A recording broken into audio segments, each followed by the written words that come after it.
Is there that ridiculous offer that somebody could come to you with and go, here, put the jacket and the hat on one last time?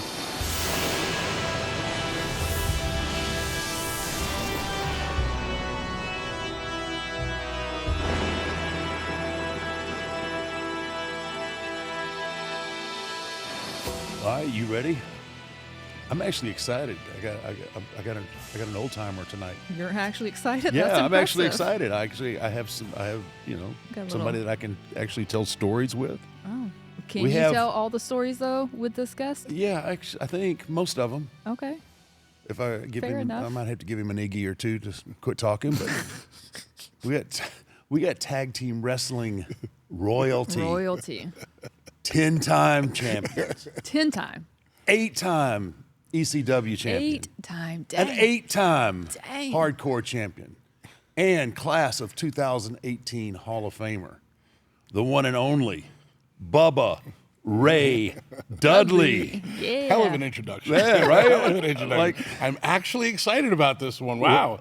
Yeah. Got you riled up. I do. I got my creative juices flowing today. A little pep in your step. Little pep. I got a little excitement. It's good Thanks to be for here. coming on, man. No, thank you for having me. I appreciate it. I had to run it back after our other two sessions. Which were thoroughly entertaining, by the way. I mean, Did you like it? Anytime like you get the giggles or both of y'all get the giggles, like it's gold. Well, the giggles were inspired by Jack Daniels. Yes, I know. I didn't want 1,000%. That was a little. I think people have got the memo now. Like, okay, you want a little bit of personality. We got to get him about half lit, and then it comes out, and then he'll start talking, and he won't watch what he says, and.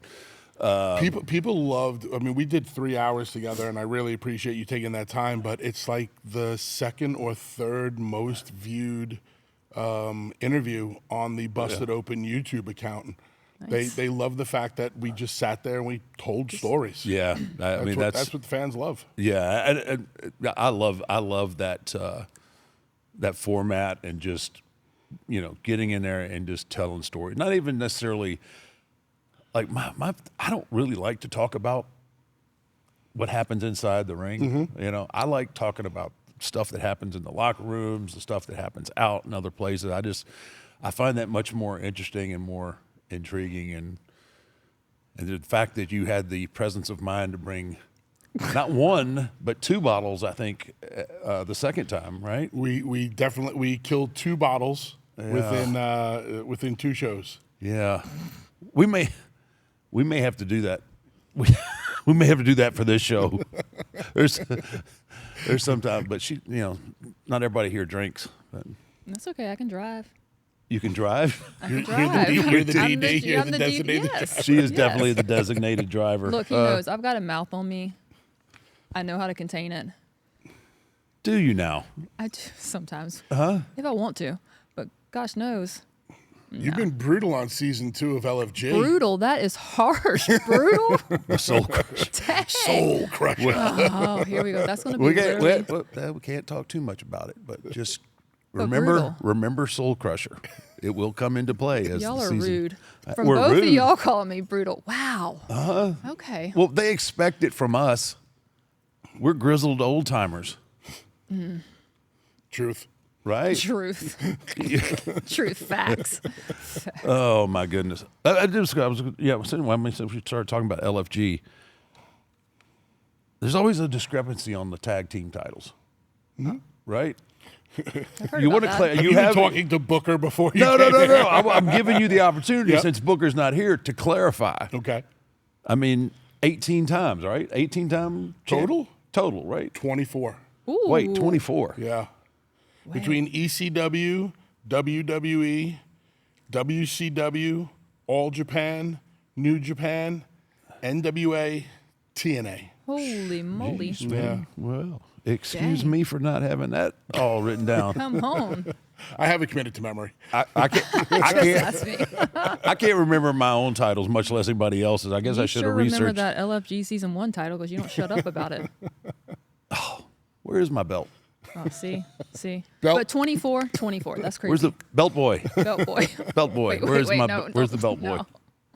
Oh man, it's a lot of fun. LFG, you know, it's fun in the sense that there's pressure. It's not like the same pressure like back when we worked in that kind of dressing room and always having to go out and perform, but I think the camaraderie that all the coaches have. And you can tell there's like such a rich history between all of us and the stuff that we shared. And I think it comes out, it comes out in LFG because one, we don't have to go out and perform. We can just, critique and try and guide these, but that's one of my favorite parts is setting up there with the judges, or not the judges, with the coaches, and the banter back and forth is just priceless. Do you know this is true? My neck has gotten better. You know why? It's the comical nonsense between you and Booker, and my neck's constantly going like this. So now it like literally moves better, and I give you all the credit. You mentioned the word camaraderie, and that seems to be the word that everybody comes up with, whether that was in season 1 with Mickey, season 2 with you, Michelle. Like, we all get along so well. When I remember season 1, seeing the names on paper, and I'm like, I know we all get along in our own way, but how are we going to get along all together? Yeah. You know, these are some very different names from 4 different corners of the wrestling business. And when I saw your name, I was like, really? He's going to do this? Because LFG, you know, it pulls the curtain back a little bit more than I thought you'd be comfortable with. Yep. No, by far. And as you know, I mean, you kind of get a sense of it early on. It's like I'm trying to feel my way through. Just, I think even in the totality of our industry, I'm having to come to grips with it's a different era now. And I don't necessarily know that it's being done right. I think there's a lot to I think we give too much. I think we give too much up as far as the magic of what we do. But I think where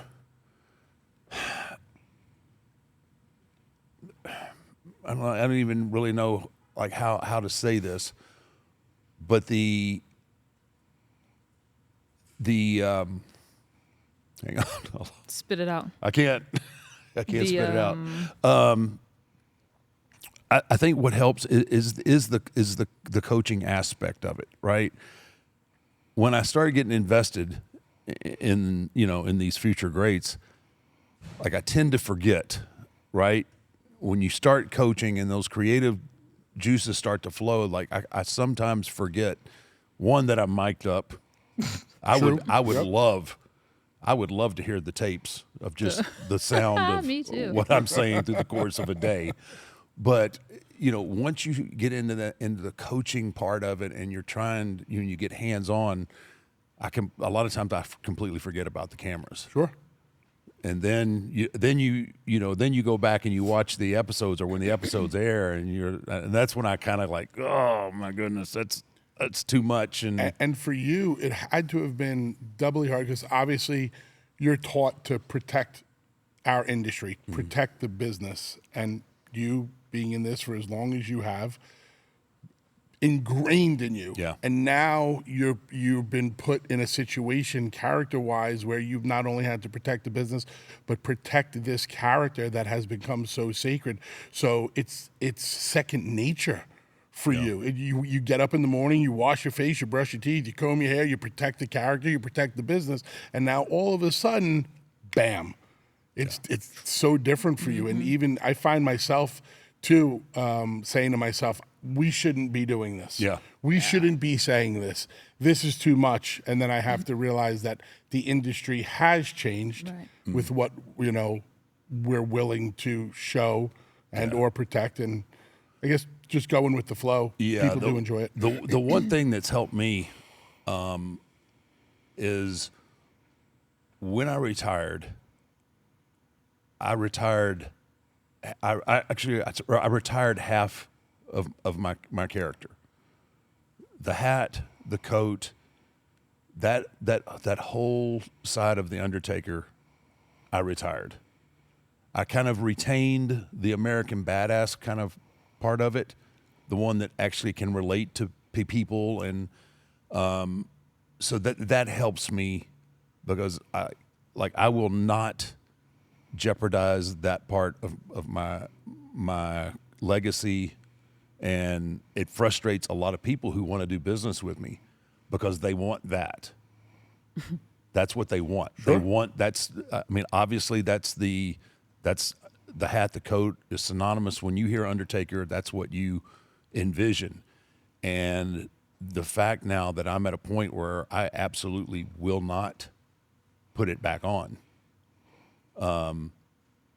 That's how I protect that. I can't imagine, even to this day, with the way everything is put out there for everybody to see. I could not do it. There is absolutely no way that I could do it, like sell some, sell something or do an ad with a hat and a coat. I just there's no way. At the end of the day, we always talk about the only thing that's real in our industry is the money. And you've had an incredible career, very lucrative, obviously. But is there anything? Is there that stupid number? Is there that ridiculous offer that somebody could come to you with and go, here, put the jacket and the hat on one last time?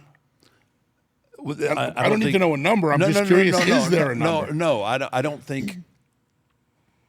Look, the only way that I could put the hat and the coat back on would actually have to be, I'd have to get back in the ring, and I can't do that. I can't do that either, because that also jeopardizes the legacy. Because as much as I have here, and as much as I have here, I know that the tank is there's not enough left in the tank to do that. And I respect that so much, because as a fan of rock and roll, all of my favorite bands who swore to me that if they ever broke up, they would never, that would be the end of the band, or this is the final tour. I mean, Kiss has done about 23 final tours. Yeah. They always go back to it. Motley Crue, they all signed a contract to never tour again, and everybody goes back on their word, because Live Nation comes at them with a ridiculous amount of money to go back on the road, so they keep doing it. And when we spoke on Busted Open, we kind of went over this a little bit, and you're giving the same answer right now. You're like, no. The answer's pretty much no. And I've told you, I don't ever need to see the Undertaker's entrance again. I'm much more intrigued by the American Badass and what you have become now. Like, just sitting here talking to you, or talking on Busted Open, or watching the documentary on you, I'm like, yeah, okay, Undertaker, great. Been there, done that, love it. But this is a side that I've never seen before. I want to know more about this guy. Right. And that was, I wish I could say that I had the presence of mind when I did started the American Badass, that, okay, this is my exit plan, and this is what people will get moving forward. Obviously I'm at a point now where, it's Mark Calloway, but yeah.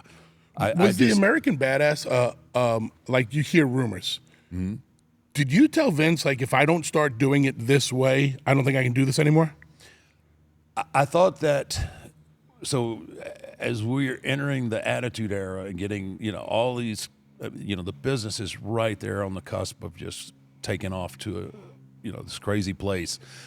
Like, I felt stale, right? Because now I'm listening to Stone Cold cut these promos. I'm listening to Rock cut these promos, and everything is out. There's nothing that's off the table, right? But to be true to the character of the Undertaker, like, as great as that character is, I'm somewhat handcuffed, right? Mm-hmm. Like, there's only so much that I can. If Rock is in the ring mocking me, there's only one option for me to do. That's choke slam him, and that doesn't necessarily work for the segment, right? Right. So I felt like I just needed a break to refreshen myself and to just kind of take the shackles off a little bit, and let the other side breathe in that era. I always knew that we'd get back to it. I think we got back to it a little quicker than I would have liked, but I mean, everything worked out fine, but I just needed that break. And I looked at it too as like, this is going to be a great story because something's going to happen, something is going to have to happen pretty catastrophically to this character to bring the other character back. And that really reminds me of what Kiss did when they took off the makeup. Right. Kiss took off the makeup because they knew they needed a change. Right. We have to do something. But they also knew that they were going to take the makeup off just to put it back right back on on. Yeah. one day. And it worked like a charm. And it worked up until their very last night in Madison Square Garden when they just sold out, around the world. And that's exactly how it worked out for you. And I always compare wrestling and rock and roll. I feel our two, businesses run so parallel to one another. Yeah. What are you doing? Well, I was looking at my phone, but then I started thinking, you know what terrifies me? What? Is literally, I swear my phone's listening to me. Everything I click on, whatever I search, whatever I stream, I know my data's being tracked. It legit scares me. Have you heard of Surfshark VPN? I have not. So I use Surfshark VPN. It encrypts my traffic, hides my IP address. That way you can scroll, you can go through your socials, you can stream in peace, even with public Wi-Fi. I even use Surfshark VPN when I travel. Right? You can just change your virtual location, and it's like you're watching sports and shows from around the Actually, world, yeah. but literally you're on your couch, right? Exactly. No Like one knows that. where you're at. I like that even better. And one of the best parts Yeah. is it only takes one account. You can run your phone, your laptop, all your tablets, everything. One account, not a bunch of subscriptions. Just click and go. And if you're serious about digital security, you can check out Surfshark Alert, and it'll notify you every single time your personal data has been leaked online. I'm telling you, Surfshark VPN, that's the way to go. Go to surfshark.com/6feet or use code 6feet at checkout to get 4 extra months of Surfshark VPN. You're a big music guy, right? As Yeah. far as, I've always compared what we do to rock and roll as far as, the importance of the show and the Right. roller coaster ride and even putting matches together. I had the benefit of interviewing Gene Simmons, really? Yeah, in studio at Busted Open. And I learned a lot from watching Kiss perform and how they would put a set list together and the flow of the show. And I always said, me and Devon went out there every single night with the intent to steal the show. I don't care if you were in the ring, Steve, Rock, you guys drew the house, but when they went home, they were going to be talking about us first. And when you went home, you talked about Kiss like, wow, what a show I saw. And that was our mentality. And Kiss would start off with Detroit Rock City and do Shout It Out Loud, and they would bring it home with Rock and Roll All Night. And for me and Devon, it was all about, the What's Up, the Get the Tables, and the 3D. Those were our hits. Those were the things that we were going to play every night so that when you went home, you bought a ticket to see The Undertaker, but holy shit, the Dudleys blew my doors off. Yeah. right. That was the mentality. You have to have that mentality. I mean, if you don't have that mentality, you're wasting your time in this business because you're going to get left behind. Yeah, I love that, and that's something that you can't teach, and it's one of the hardest things I think for this era now is to have that type of mentality. You got to go for the jugular. Yeah, I think a lot of times, there's a lot of talent all the way up and down the brands that get complacent, and once you get complacent, you stop growing, and you get. And I talk about it all the time about never being content, right? Yeah, Stone Cold and Rock may have been on the top of the page, but you can't be content. If you don't go out to want to steal the show, well, there ain't no sense even going out there. And here's something interesting that revolves around the word content. As Christians, right? I believe there is a verse in the Bible that speaks about being content, like be happy circumstances. being content. Yeah. Which I totally get it, but I never wanted to be content in wrestling. So I get the twofold message from it. Yeah. I mean, there's in the sense that you want to be within your industry. If you don't strive, whatever it is, I don't care if you put computers together or you build automobile, whatever it is. If you don't strive to be the best at it, Yeah, I don't get that too. We constantly tell our daughter that, like, I don't care what you're doing. I don't care if you're scooping dog poop outside. Like, I want you to like give that it would your ever all. happen. Well, yeah, yeah. Anyway, My but yeah, I don't gran- get it. Like, yeah, I don't My get grandfather it. taught me at a very young age, if you're going to be a street sweeper, be the best street sweeper sweeper you can there is. be. And that's why I have such a respect for like the Japanese culture Yep. and wrestling in Japan. Like they take pride in no matter what they do. Yeah. Mm-hmm. And that goes a long way. And I don't think we have enough of that here, or maybe even in our business today. It's this whole I think generation. If you're going to be an enhancement talent, be the best one you can freaking be. enhancement talent you can be. Yep. Because the boys will appreciate you for Yeah. it. Yeah, I agree with that. As proud as I am of how our industry has evolved and how much more mainstream it is, and like just being down here at the performance center and the facilities and all the opportunities, it sometimes to me is a little disheartening at the complacency of some of the people that are here. I don't think they realize what they have sometimes. Like, even just the fact I told It's their some- norm, right? It's their normal. Correct. It's their normal. And I'm like, this locker room y'all have, I don't think I saw in 13 years on the road a locker room this nice. Or, just the accessibility to the gym and all these things. It's like, it is their normal.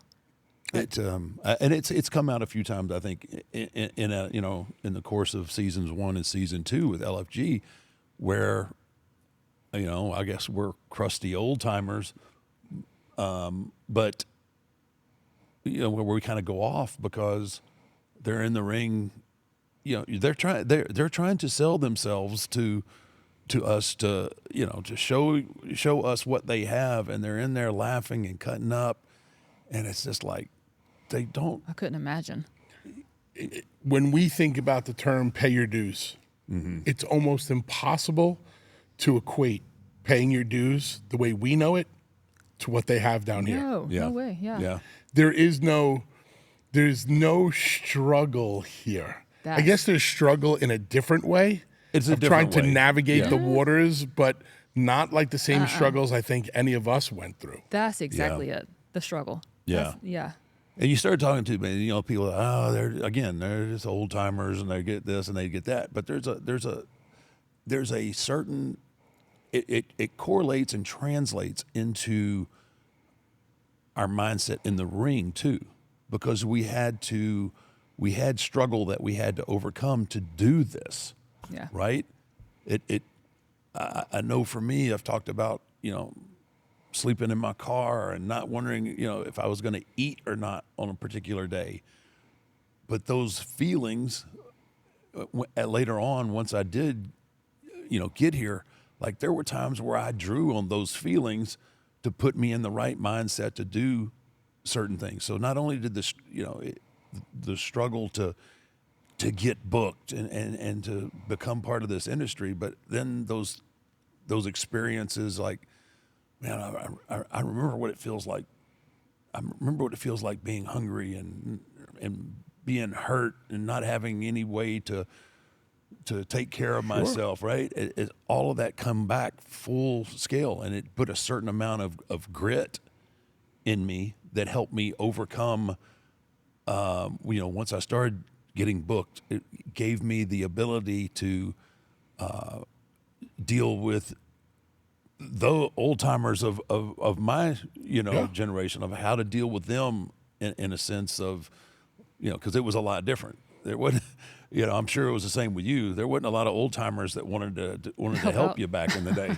I actually benefited from a short period of time where the old timers did want to help us because I broke it in the Northeast in the early 90s with a company called IWCCW, and the Tony Atlases of the world, and the Greg Valentines of the world, and the Tito Santanas of the world.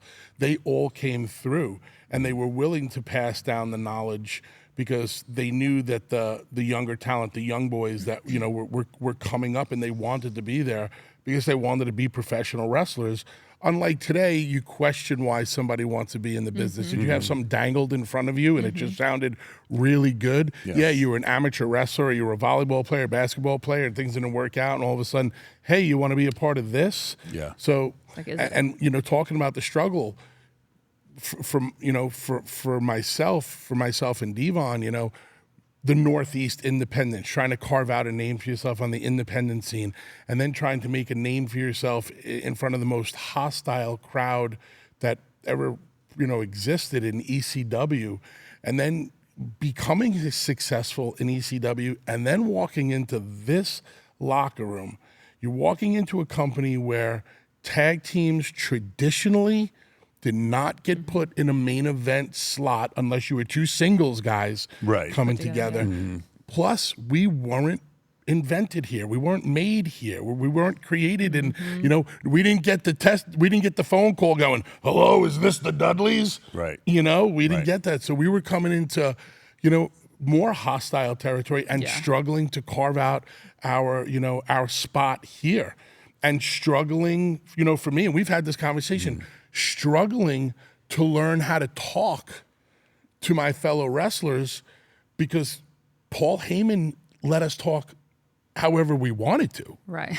Like, so Right. I died, you know, we joke about it, you know, he would always tell me there's not a hill you won't die on. Right. And it was a struggle for me to learn to not die on every hill. Yeah. You know, Bubba, you don't need the extra minute. Stop arguing for 2 hours about the extra minute in the match. Right. It doesn't matter. Right. There was definitely an acclimation period for you. Yeah. Hey, speaking of old, you keep saying old timers, and I had the honor, I was blessed enough to have a few segments with Mae Young, which some of my favorite parts of my career. I mean, backstage, you know, she's always ribbing, always had fun with her. In the ring, honestly thought she might kill me. Like, she was so freaking feisty. She had some choice words for Layla and myself, called us a few names that I won't repeat, but it's my favorite part of my career. How old was she when y'all put her through a table? And like, what was, like, did you have any concern? Like, did you worry? I don't remember having any worry because Mae was Freaking a tough. grizzled veteran. I've always said Mae Young is the toughest man I've ever met in my life. Yes. Mae's tougher than any literally is. and Mae is one of the boys, but she is tougher than any man I've ever met in this Yep. business because of her willingness to do anything and everything. And I tried to protect that woman at all costs, and she would not let me protect her because she wanted to take everything as realistic as possible. And the first night, I don't know if you've ever heard the story, but the first night I ever the very first physical thing I ever did to Mae was just body slam her. Right. And I put her down very nicely. And after the segment was over, she made a beeline for me in the back, and she grabbed me by the wrist. Like Lou Thez would grab you by the wrist. And she said, hey, hotshot, Oh, if you're going to slam me, you slam me like one of the boys. she said, yes, ma'am. That was it. Duly noted. That was it. And That's she great. was more than willing to do anything. And after we put her through a table in the ring, and then after we put her through the table off the stage, I was standing right next to her when she went to Vince McMahon and she said, I want the kid to do me off the top of the cage. Wow. And she was serious. I believe it. She was serious, and Vince just laughed. Oh, okay, Mae, you know. But she wanted to keep taking it to the next level, and I will always credit Mae. You know, on social media, on Mae's birthday and on the day Mae passed away, I always try to, you know, show the reverence and the respect because we all need somebody to get us over in this Right. business. You can't do it alone. And Mae Young put the Dudleys on the map in the WWE. I don't know if there's any one person who helped us as much as she did by giving us her body. Yeah, That is man, amazing. that was that's incredible. She I about just- gave her body one night to JBL in the ring by taking off her bathing suit, and she Oh, was ribbing me and Tori the whole time. Like, we had a swimsuit competition, and Mae was out there dancing. She got one strap down, and Tori and I were like, remember Mae, this. Mae. She's pushing us off, fighting us off, like literally, you know, manhandling us. Gets the other strap down. She's like, no, I'm gonna give JBL a show. We're like, dying. I'm like, I'm not I tough. remember I that. can't. There's a lot of things that I don't remember, but that You I remember do. that? I do remember that, and it was like it's kind of like a really bad car accident. You had to Like watch. you don't want to look at it, but you can't help but not look, right? And it was just like, oh, how far is she going? Oh. I'm not going to pull back the curtain too much, but there is something called Wrestler's Court. Yep, there is. One time in Wrestler's Court, Oh boy. the subject of Viagra came up, and Mae Young stood up, and she goes, I don't know what you're all complaining about. I love that Niagara. Niagara. Oh, gosh. I've never my heard goodness. that. Niagara. Oh, my Oh, goodness. she's the best. Oh, that's hilarious. Yeah. That was Teddy, right? That was Teddy went on. We're not going to tell the Yeah, whole I know. I won't tell all of it, but he may or may not have been Yes. brought up on charges Yes. of selling Oh, yeah. free samples of Yeah. Niagara Niagara. to the boys. Oh my goodness! Oh. Yeah. I think if people really knew some of the lunacy that happened backstage and in the locker room, it Or would like just, on the road. You know, I mean, I've heard your stories. Like, is there a story that you think only the Dudley boys could survive on the road? Like any crazy? Me and Devon have been through a lot Well, I of figured. amazing adventures together. And one of my favorite stories was working in New Orleans one night. And we had just finished Monday Night Raw, and we get back to the hotel, and there's about 3 or 4 cop cars in front of the hotel.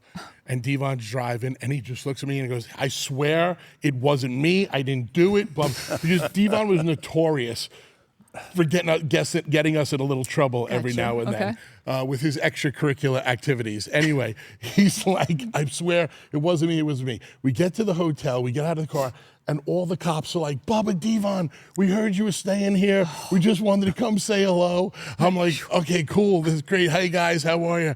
They're like, can we please take some pictures and autographs? And Devon's like, yeah, sure. I said, wait. I said, you guys want pictures and autographs? Yeah. All of you? Yeah. I go, we want a police escort down to Bourbon Street tonight. Oh. And they like, oh. And they all huddled up and they all get together and they're like, okay, fine. But, can we take pictures? I'm like, yep, no problem. One last thing. Oh. I want to drive. Oh, the geez. police. And the sergeant or the head guy looked at me and goes, are you serious? I go, you can have all the pictures you want. You can have all the autographs you want. I want to drive down to Bourbon Street. Okay. oh wow! Only in New Orleans. Only in New Orleans was that happening. Hit the siren driving down Bourbon Street. Oh, that's My good to know. goodness. That's funny. That is funny, man. Oh my gosh. Oh, But there was a certain point during that Attitude Era where we basically all got away with anything. anything, yeah. It was Rock we were stars, all like the Beatles at one Yeah. time. The entire company was. Yeah, it was nuts. insane. It That's was crazy. it was nuts. I'll tell you. I'll give you a great example of that. I went to Las Vegas, and I'm not sure if Godfather was working at the time. Like he would come in and go out. I almost want to say that he wasn't working at this particular time, and we went into a bar that he actually used to work there, but in Vegas it was either a Friday or Saturday night. We go in the bar. There's just the two of us, and the place is just packed. It is wall to wall people, and in the middle of the bar, there's like a big round table. The tables like they all use, but the round version of it, the big one, probably set 12 people. The manager of the bar goes up to this table full of people and tells them that they have to get up. Now there's drinks all over the table, and they're obviously spending money and having a good time. He makes them get up, and I'm kind of like, dude, you don't need to, Right. And he goes, no, you guys are guests of the club. Oh, jeez. I'm like, yeah, okay. And Bear's like, hey, it's Vegas. This is how it rolls, right? So we sat down, just the two of us, at this table for 12, And then they come by and they put a big bottle of Jack Daniels right in the middle of it. So you guys have a good time. Yep. And we go, now this is where it gets really, so we were there, you know, maybe an hour and a half. We decided we want to go somewhere else. Tell the waitress, hey, we're going to, you know, thank you all for your hospitality. We're going to probably come back, but we're going to go somewhere else. So we did. We went to another place, probably gone again another hour, maybe 2 hours. It's Vegas. It doesn't close. We come back. We walk in the bar. The table's still empty, and the bottle of Jack is sitting on the table. Amazing. I just stopped. I was like, dude, and like Bear's like, yeah, it's Vegas, man. Yeah, it was just. But you guys were just so over. It was at the just time, nuts. too. Yeah, the Attitude Era is the closest I think I would ever to know what it would be like to be the Beatles or the Rolling Stones. Yep. Or And you're telling that story, and a story just came rushing back that I have never told. About, you know, like kind of being like the Beatles. I was living in Orlando at the time, and I have to fly to connect in Atlanta to get to wherever. And I remember that we were delayed out of Orlando, and I knew I was not going to make my connection. And we all had a guy at Delta at the time. Who had a guy at Delta, United, whatever. So I called my bigwig friend at Delta, and I said, hey, buddy, I'm not going to make my connection in Atlanta. Can you please reschedule me on the next flight out? Shut my phone off. And that was it. I figured when I get to Atlanta, he'll leave me a message or whatever. Right. The minute we land in Atlanta, there's only about 10 minutes before my next flight takes off. And I pick up my phone, and I got a message from my friend, and he goes, hey, Bubba, listen, no worries. I don't have to put you on the next flight because I just moved the gate for your connection plane. So you're landing at A10. You're taking off out of A11. Yeah, I just moved the planes for you. Okay, that's a whole different status. That's That's another- that's a good- like I was like, what? I had to replay the message. And then I called him, and I said, you ribbing me, buddy, I'm like, you moved the gates? You moved the... He's like, yeah, you're going to make your connection. Dang. I was like, wow. That's That's crazy. That's right there is what regional titles will do for you.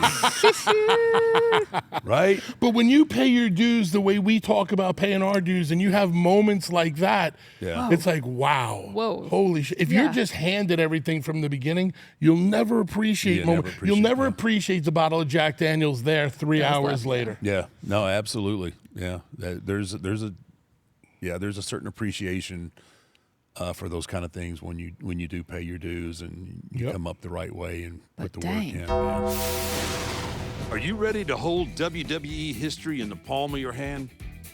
Topps is bringing you closer to the action than ever before with WWE Topps Now. Highlighting the biggest matches and milestones from WWE shows and PLEs throughout the year. Topps Now is enhancing the fan experience by connecting collectors to superstars and spectacles that ignite their passion. Featuring stunning, event-exclusive photography, each card is made for the moment. And for some lucky collectors, the moment could be the pull of a lifetime. Along with serial numbered parallels, some Topps Now releases offer a chance at rare short prints, superstar autographs, and even pieces of the mat, gear, or other items used during the featured match. So which moments will you collect? With each card only available for a limited time, you won't want to wait to begin your Topps Now journey. Be sure to subscribe to WWE Topps Now mailing list on Topps.com and follow Topps on all social media platforms so you never miss a single moment. There's another thing that I really want to hit on with you. This is like, and I can't believe I've waited this long, man, but huge news with the with Busted Open, man. Yeah. Holy, That's cool. how exciting is that? I mean, I'm gonna let you kind of talk about it, but y'all have gone from being a show to having your own station, Yeah. on Sirius Radio. Yep. How crazy is that, and how special is that, man? Well, thank you, first of all. It's amazing. And it's amazing because for me, it's life outside of the ring. and I've worked as hard in radio as I have inside of a ring. And my goal was to steal the show and become memorable. And 8 years ago, when I joined Busted Open and myself and Dave LaGreca first got together, we had an instant chemistry. You know, it's like you and Sean, you just have something where you could be yourself, and me and Dave just had something where I could be myself. And the way me and Dave LaGreca came together was actually arguing, go figure, No. about a match that he had watched in Japan, Kenny Omega versus Okada. And Dave went on social media and he said that this was the greatest professional wrestling match he had ever seen. And we're on the phone, we're texting back. I go, how can a guy like you, a pro wrestling traditionalist who lives and dies by Flair Steamboat, ever say that Okada Omega is the best match you've ever seen? And we're going back and forth. I'm like, but the referee was out on the floor and it's a world championship match. He shouldn't be there. And they used the table. It should be a DQ. We're going back and forth, back and forth. And as me and him are going back and forth on the phone, I'm like, this is great radio. And my exact words to him was, how do you feel about taking your show to the next level?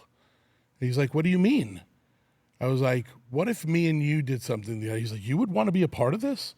I said, absolutely. And I had that vision of what like Shannon Sharp does now. Right. Any type of, former pro or Hall of Famer, analyst and the host of the show.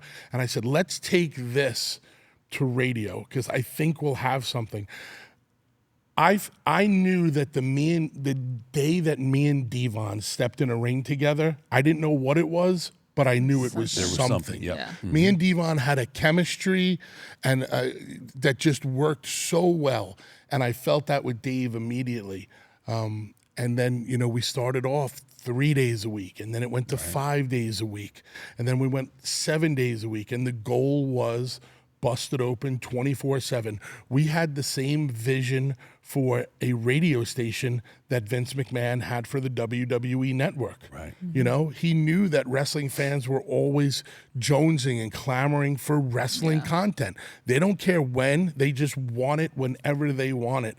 And that's how it is with the Busted Open fan base, the Busted Open Nation, who has been so loyal. I mean, we have fans that tell me, the big thing is, when I first got into radio, the bigwigs try to tell me they only listen for 7 or 8 minutes a day. And I'm like, no, they don't. They listen to the whole show.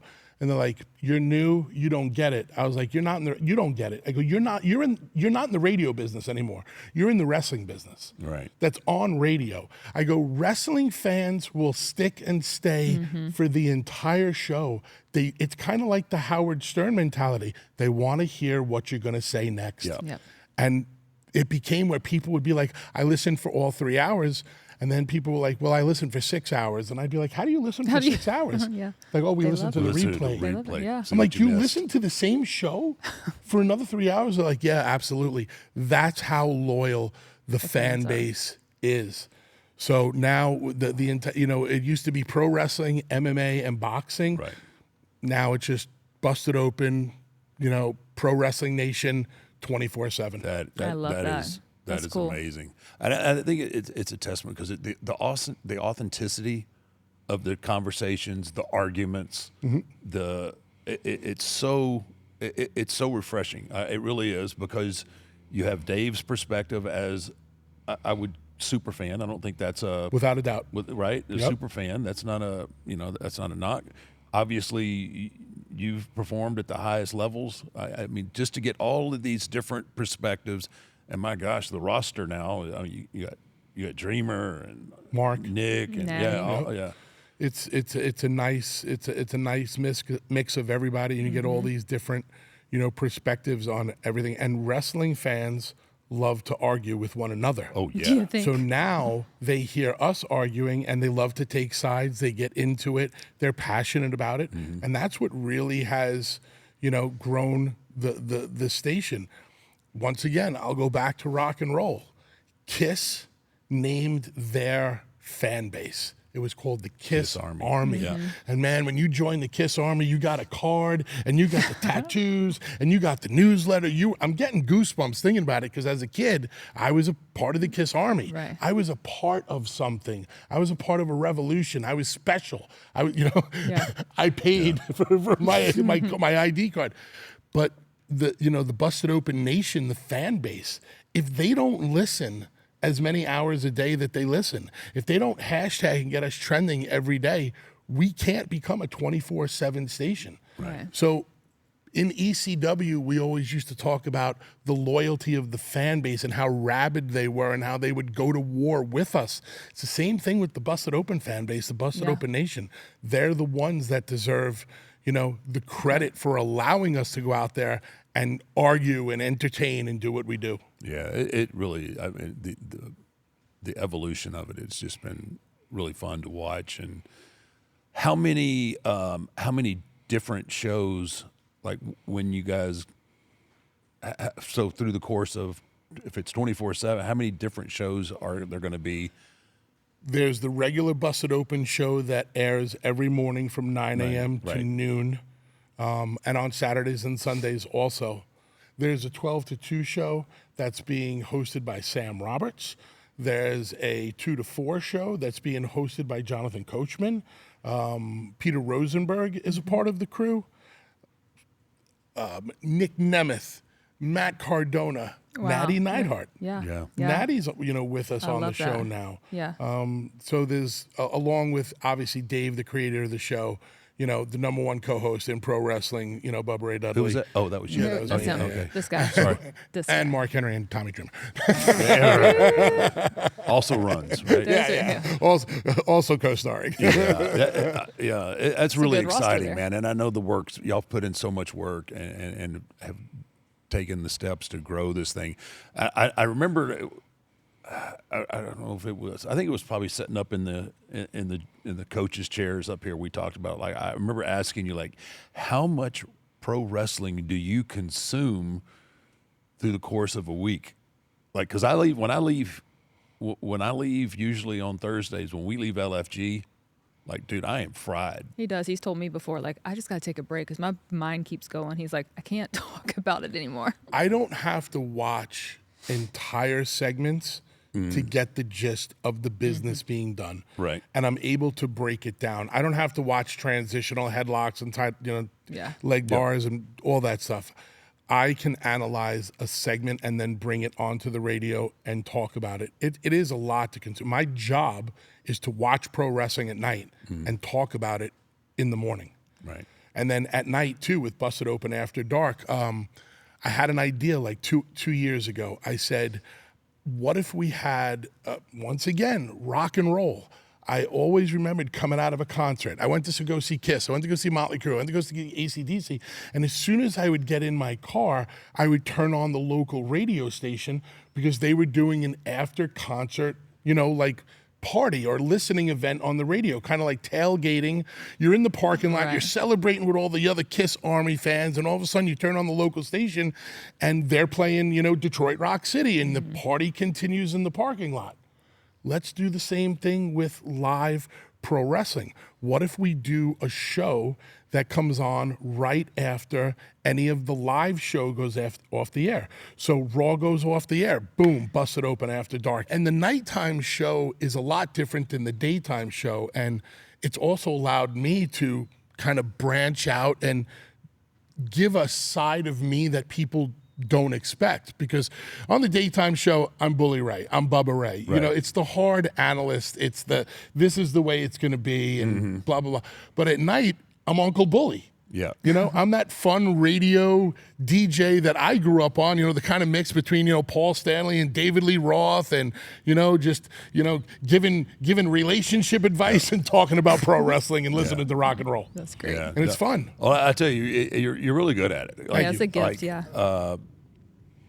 I do a lot, obviously, I'm a fake podcaster right now, but I've been on quite a few, and I really enjoyed the time that I spent with you doing your show. I remember you saying that. You have a very interesting you know, obviously your knowledge of the business, but the way you present yourself and the way you ask questions, it makes it engaging. So I don't feel like that I'm just, you know, not just a regurgitating. Q&A. Yeah, It I'm is not just seamless. It's regurgitating seamless, everything that yeah. I've said on other shows.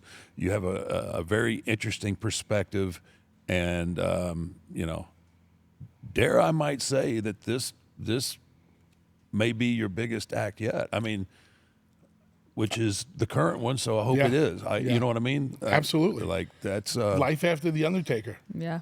right? It's barely got a pulse, but no, I like I said, I've done a lot of shows, and I really enjoyed doing yours because it never got, you know, it was always interesting, and there was always something going on, and you asked pertinent questions, and I don't know that I can put you over anymore, but I appreciate it. but that's an honest assessment of what you do. Thank you. And one of my favorite parts of our chat on Busted Open After Dark was we were talking about WrestleMania matches, and I said, well, you have to have a favorite. You're Right. still a fan at the end of the day. We all are. And he talked about Savage and Steamboat from WrestleMania 3, and I'm like, really? And he's like, yeah, it was the greatest match ever. I'm going, yeah, but they practiced it for 3 months, and they wrote it down on paper, and they did this, and they did. And he looks at me, and he goes, you just killed it for me. He goes, that's not my favorite match anymore. I'm like, well, that's the reality. There you of what go. we do. Yep. And there's There's Bubba gift. Ray. There's that gift. All putting a There nice it is, the bow. love rain it. on your parade. Yeah, it's funny because people, when you've been around the business as long as I have, and you know, people grown up, they just assume like that I have like all this knowledge of other, you know, like I could maybe name you 2 people from Japan. There's not a move done today that I can give you the actual name for. It's like that's why I call thingamajig. everything flippy doos, and Yep. it's just like I don't study it. I like when I was in the, you know, when I was in the grind, like I didn't, you know, I didn't watch other stuff. I watched what we were doing. I watched who was on top, what they were doing, and how I thought that I could get myself. So it's funny, like there's guys will be in the ring and they will say, yeah, then we'll do a Fujiwara back, and I'm like, Fujiwara? well, it was like a Fujiwara armbar, Yeah. but like I do know that, but I'm just like they'll start throwing stuff out, and I have to do this, like, and then when there's a break in the conversation, I'll have to go, hey, what was that? Like, tell me, look that up real quick. No, I think it's a back moonsault to the. Like, oh yeah, that's what I thought. Yeah, I've got no clue, right? I always call things a gimmick bomb. A gimmick bomb. Gimmick bomb. That's a good one. I have no yeah. idea what it is. It's a I gimmick think bomb. Flippy Doo is my That's your go-to for my sure. go-to is Flippy Doos. Yeah. And check this out. Like, so here, going back to that WrestleMania 3 match, and to put it into real perspective, and we talked about this a little bit, and for anybody else who hasn't heard it, I encourage them to really think about this. What was voted the #1 match in WrestleMania history? You and Sean. Mm-hmm. You and Sean. I don't remember if it was 25, Which one? 26. It's Yeah. 25. Okay. Yeah, there See- it see is. how I There threw it it out is. there? I don't Just know to what, see if he knows. 25, I mean, that one I do know. Like that one. Was it really? It was I don't. number I don't put one? my I don't 25. put my shit over. I But don't you put just my- did. But I will. That one. That's the Right. that is the exception that I will. So the #1 match in WrestleMania history was Taker and Shawn, and I think Savage Steamboat was voted maybe like 3 or 4 or whatever. And you know, the story behind Savage Steamboat is how much time and effort they put into it. And how much time and effort did you and Sean put into it compared to WrestleMania 3, which considered the greatest match of all time, one of the greatest matches of all time? How much effort, pre-match effort, did you and Sean put into it? Almost Yeah. none. Yeah. And you were #1. That's crazy. That's the beauty for Yeah. me. Yeah. That's what should be in this art form that we do. That's #1 I to me. agree. If you and Sean talked about it for 3 months, you'd probably want to kill each other first of all. Yeah, for sure. Yeah, absolutely. Yeah. Well, thank you for that. Yeah, absolutely. No, that is. If you're going to get me talking about myself, that's the one. That's the word. That's the way to go. Yeah. And I told you a couple of weeks ago, you got so caught up in your career that you really don't know what's going on the outside. Yeah. I was so caught up in 97, 98 in ECW that we really didn't know what was going on the outside. Yeah. And because we were part of this thing, this special thing that was going on. We were the Ramones, we were the Sex Pistols, we were stirring people up and causing things to happen in wrestling that trickled all the way up here. I just started watching these documentaries the other day about him and Steve, and I had totally forgotten about it. I walked up to him and I go, wow, you and Steve were really good. And he looks at me like really? But I was so caught up that I forgot. And when I get to watch what you guys did now, because I've matured in life and matured in the business and you understand things, you appreciate the beauty and the simplicity of what you guys were doing. Yeah. Because the characters are so over that you don't have to do that much. And then to learn more about you and Sean, and, you know, back in the day, you weren't best friends, but holy crap, the magic that you can make together, that's the true beauty to me. And, you know, beauty is in the eye of the beholder. It's art. What you see, I might not see. But I have a new appreciation for things that I knew had happened in the past, but didn't get to look at them through the same eyes. Sure. Yeah. So talking about favorite WrestleMania matches, what's your favorite WrestleMania match? I do have a favorite match as a fan because of the electricity that was created in the building that night. And I have a very self-serving favorite WrestleMania match. I really enjoyed what Rock and Hogan were able to do in Toronto. That was special. Now, you're admitting that was special, and you've been involved in so many special moments yourself. There's something about that night, the electricity, and what they were able to do on the fly, or as close to on the fly as it gets. So I really enjoyed that. From a personal point of view, I'm going to say TLC 2. And this goes back to my mentality of stealing the show and going for the jugular. A couple of years ago, I got to do Steve's podcast. Right. And the first question he asked me, and he gets in my face, he goes, who put all the asses in the seats for WrestleMania? I said, you and Rock. Who stole the show? We did. And he popped huge. And he goes, damn right you did. He goes, nobody could follow you. To be a tag team at WrestleMania with our other brothers in tag team wrestling, who we all created something special here during the most special time of the WWE, the Attitude Era, and to be able to have everybody talking about us on the way out. Like earlier I said, you might have put the asses in the seats, but they're going to be talking about us on the way out. Right. And for tag teams to be able to do that in the WWE at WrestleMania, absolutely unheard of. Unheard of, yeah. No. And I was very proud of what we were able to create with that, and I will remember it for the rest of my life. And when we got inducted into the Hall of Fame, it was very important for me and Devon to bring Matt and Jeff and Edge and Christian up on stage with us, because we knew that we never wanted to do the match again. Much like you don't want to put that hat and leather on again, we don't ever want to be in that ring again, because we cannot top what we did. Yep. It's impossible. And me and Devon wanted the wrestling fans to have that last moment with us where they could see the six of us in one place at one time if it were to never happen again. So those are my favorite WrestleMania matches and moments. And as a fan, I appreciate that too. That was a very cool moment. Thanks. Yeah. Edge and Christian, the Hardys, you guys, I think you guys obviously put tag team wrestling on the map as far as the WWE. I mean, that alone, you should be proud of. But stealing the show with the headliners that were on that show, and that's just no easy task. No easy task at all. We're very proud of it. And it's just because the history of tag teams in the WWE. The tag teams were never ever the focal point. Right. And there were never plans for the Hardys. There was never plans for Edge and Christian. And despite the WWE recruiting us really hard from ECW, there were never plans for the Dudleys. Right. And then all of a sudden, the three of us, the three teams got together, and to Vince's credit, there's something there. Let's run with this. Yeah. I know, you know, trying to kind of crack in, be one of those epic tag teams, like me and, you know, Kane and I tried to get in that mix, and you just split my head open and said, "Get out of here, kid."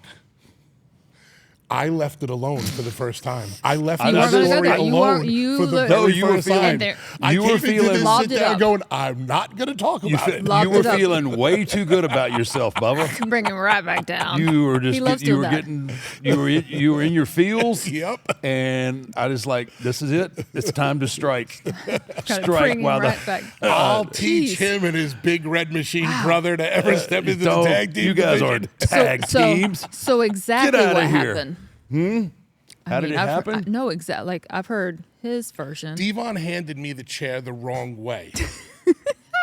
Thus, Wow.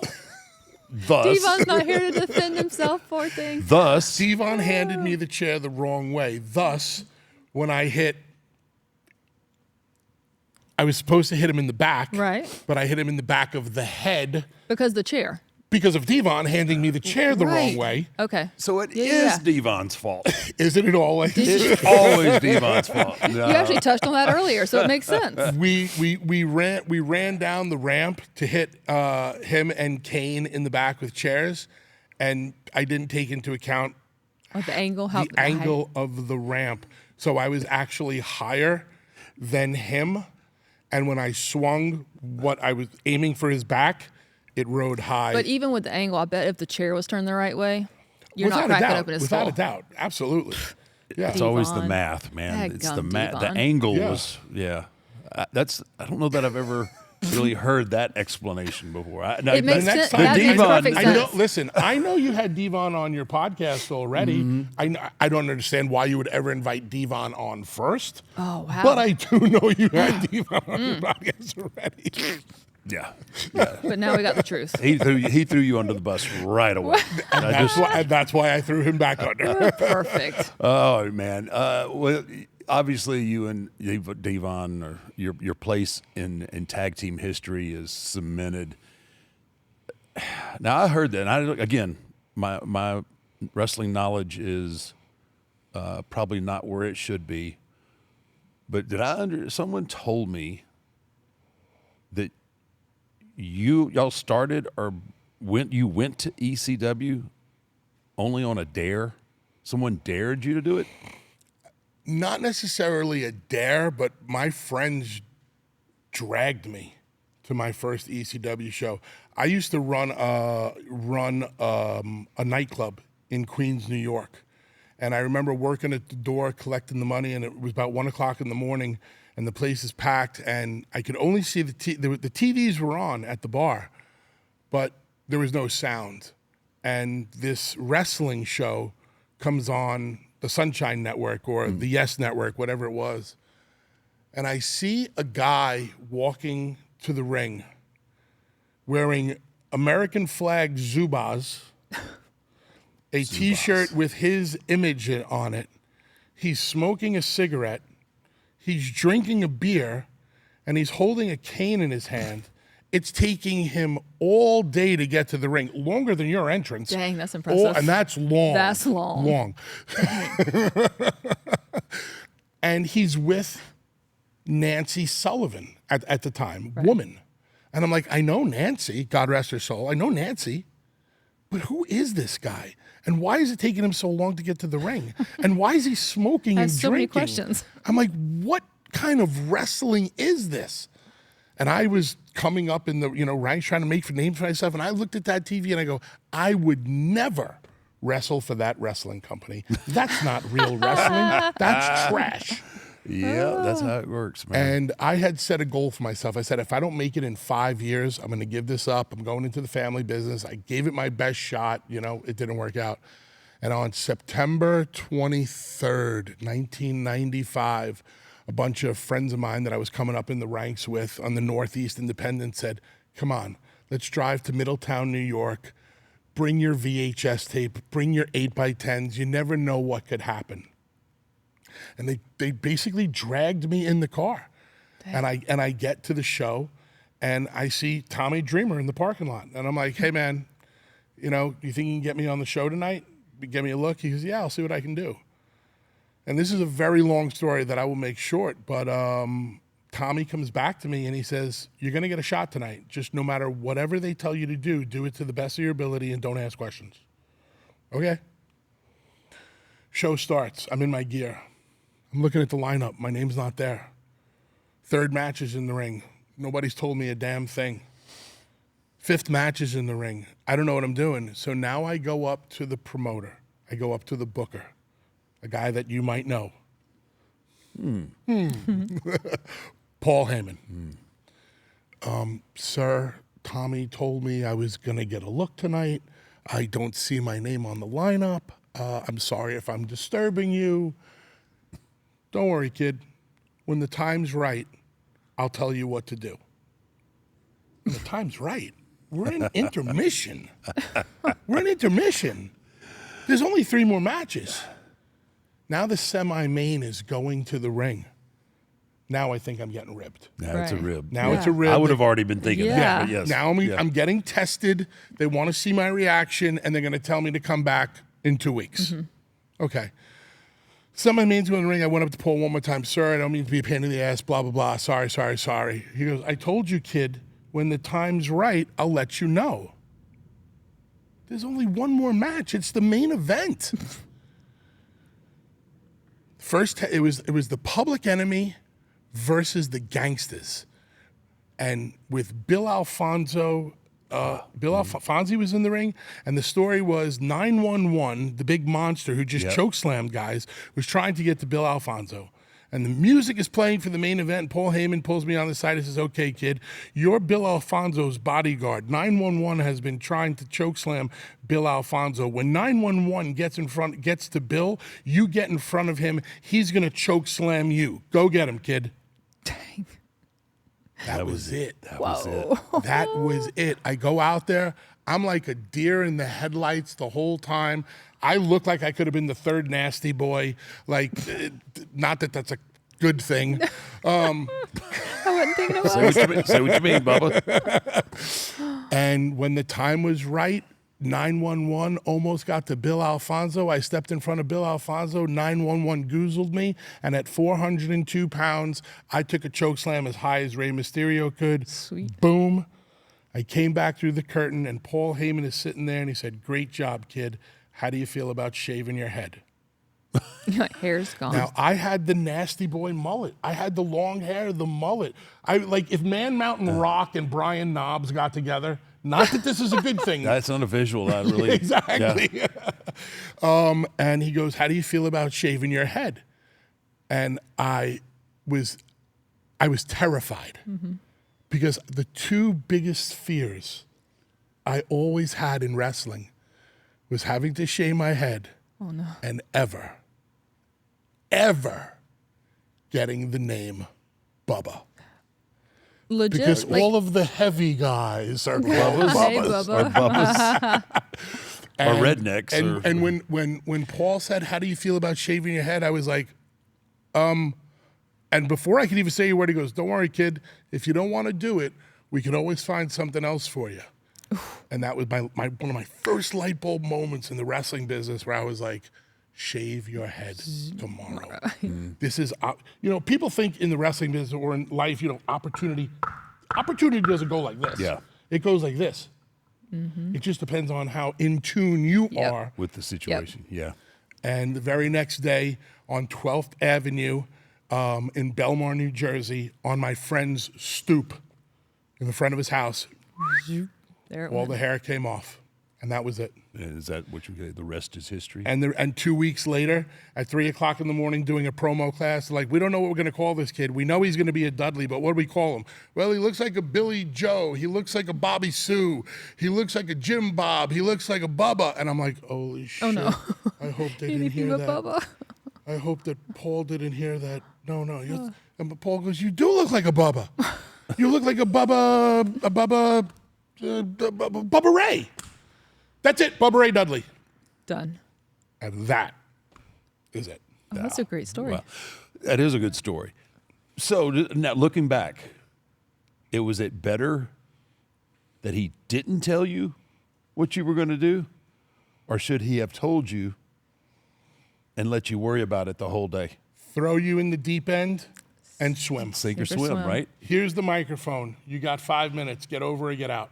Yep. You know, I always say 5 minutes. Like, if you get the opportunity to have a dark match or you get any opportunity in the business, you're getting between 3 to 5 minutes. Yep. 5 tops. Go out there and do something to get yourself over. Yeah. Grab somebody's attention. Yes. Yeah. Make them cheer, make them boo, make them do something. So if I was sitting there and, oh my God, I got to take a choke slam. Is it 1, 2 jumps? Yeah. Exactly. Yep. That was my Yep. point. You would Yep. have overanalyzed it to the point where you would have probably been so nervous, that it wouldn't have come off. Wow. And that's, you know, and just to wrap this up with the LFG, with LFG and the future greats, I don't like to overdo it with them. It's like, what story do you want to tell? How do you want to tell the story? And how can you tell this story through the physicality? Go figure it out. I don't want to go over it over and over and over with them because I'm a big believer in exercising your mind the same way you exercise your body. And if I just tell it to you and then you just repeat it and memorize it, you really haven't learned anything. Yeah. That's- I think that's one of the things. I'm a little more hands-on because I like to, because they don't understand yet. So I'm a little guilty of structuring sometimes. But it's working. Well, I mean, but to that, I'm also having to explain. I have to explain why we do it that way, and then again, trying to get them. The biggest thing at this level is trying to get them to have any feel whatsoever, because that's what they all want to. They want to know the move, and they want to memorize the move, and then they just put the series of moves together. But trying to get them to feel the transitions and the little things that you do when no one's touching you, and the way you know that's the magic and the art, and that's that's the hardest. Obviously, that's the hardest part to really grasp. And in observing you, I don't even, like, you're doing things more the new school way than the old school way. Yeah. In what sense? By taking them step by step. Yeah. Oh yeah. Yeah. And it's what's working for you. You won season 1 for a reason. You know, Shiloh did well, and Bailey did well, and Danny did well. Anybody that you're talking, it's working well. But sitting back and observing, I would never expect you to be as hands-on as opposed to go out and get over. Yeah. That's He's changed. That's I have changed, right? I'm so soft now. Softy, no But- That soft. was the big feedback on season 1. We didn't Oh my say it. God, Bubba, the show is so good. We love it. Undertaker's so nice. What happened? Yeah. Oh, like, I can't wait to tell him. Yeah, something happened, man. Something when that hat went up in the closet and the coat got hung up, man. It was just Game over. guard I down. can't wait till you're like 80 riding down on now it's a tricycle, one of the tricycles. Yeah, 'cause I won't be able to hold it American up. Badass. Or not even that. I mean, oh man! So, as you know, Fanatics is a big sponsor of the podcast, and so we, with Fanatics, have taken a new twist on Mount Rushmore. Okay. All right. It's not. I'm not going to put you on the spot with your Mount Rushmore wrestlers, but what I want is your Mount Rushmore of either sports jerseys. Doesn't matter what sport. Like what jersey sticks out in your mind in that sense of a Mount Rushmore, or you can use ring gear. Like your favorite ring gear. It can be your own or it could be someone else's, but your Mount Rushmore of sports jerseys or ring gear. Well, What you my got? ring gear is basically what Mick Foley used to throw away and I used to recycle. So, I'll do sports jerseys because I've never done this before. And I actually, as you're saying it, here's the 4 that came to mind. Nice. New York Yankees, Dallas Cowboys, LA Lakers, New York Rangers. Boom. There you go, man. Love Bang. it. Straight to the point. All all classics. I mean, yeah. Those, and I'm not a huge basketball fan, and I'm not a huge hockey fan. But I remember the Lakers and the Celtics and the rivalry that they had, and I always really liked the Lakers jerseys. And there was always something about the Rangers jerseys that I liked. And being, a Yankees fan, a fan of the pinstripes, Right. and like you, a very miserable, old, grizzled, disgruntled Dallas Cowboy fan.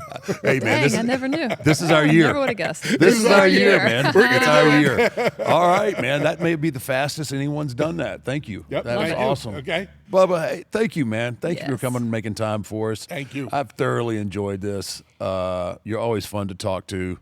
Love getting your insight and your perspective on things. And, hey, I hope and wish nothing but success for it's going to be called... The channel has been renamed Pro Wrestling Nation, Okay. with Busted Open being the flagship show. Perfect. Awesome, man. Yeah. So excited. Please tell Dave that. I will. Hopefully Yeah. he's going to watch this. He's the biggest Undertaker mark. He's like, just one more time, the hand cup, just one more time. Just break the news to him. break the news to him. It's not going to happen, man. But again, thanks for coming on the show. Thank you. Thank you, both Bubba. very, very Thank much. you. Appreciate it. Come back and see us, buddy. Thank you. Thanks.